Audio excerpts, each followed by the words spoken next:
Dermadew baby soap মূলত শিশুদের অত্যন্ত সংবেদনশীল ও কোমল ত্বকের বিশেষ যত্নের জন্য ব্যবহৃত হয়। এটি ত্বক পরিষ্কার করার পাশাপাশি প্রাকৃতিক আর্দ্রতা বজায় রাখতে সাহায্য করে। ডার্মাডিউ বেবি সোপের প্রধান উপকারিতা: এটি ত্বকের প্রাকৃতিক তৈলাক্ত স্তর নষ্ট না করেই ধুলোবালি ও ময়লা পরিষ্কার করে। এতে থাকা গ্লিসারিন, শিয়া বাটার এবং কোকুম বাটার ত্বকের গভীরে পুষ্টি যোগায় এবং ত্বককে শুষ্ক হতে দেয় না। এই সাবানটি শিশুদের ত্বকের স্বাভাবিক পিএইচ স্তর বজায় রাখে, যা ত্বককে সুস্থ ও নরম রাখতে সাহায্য করে। নিয়মিত ব্যবহারে এটি ত্বকের গঠন উন্নত করে এবং উজ্জ্বলতা বাড়াতে সাহায্য করে।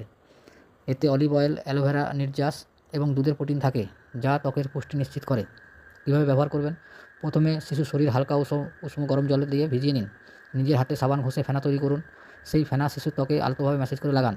পরিষ্কার জল দিয়ে ভালোভাবে ধুয়ে ফেলুন এবং নরম তোয়ালে দিয়ে আলতো করে গা মুছে দিন। সতর্কতা অবলম্বন করবেন: প্রথমবার ব্যবহারের আগে শিশুর ত্বকের ছোট্ট অংশে লাগিয়ে পরীক্ষা করে নেন কোনো অ্যালার্জি হচ্ছে কি না। সাবান যেন শিশুর চোখে না লাগে সেদিকে খেয়াল রাখুন। লাগলে প্রচুর জল দিয়ে ধুয়ে ফেলুন। সাধারণত এটি নিরাপদ, তবে কোনো কারণে ত্বক লাল হওয়া বা চুলকানি দেখা দিলে ব্যবহার বন্ধ করে ডক্টরের পরামর্শ নিন।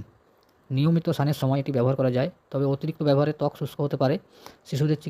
শিশুদের চিকিৎসকের পরামর্শ অনুযায়ী ব্যবহার করা সবচেয়ে ভালো। Thank you.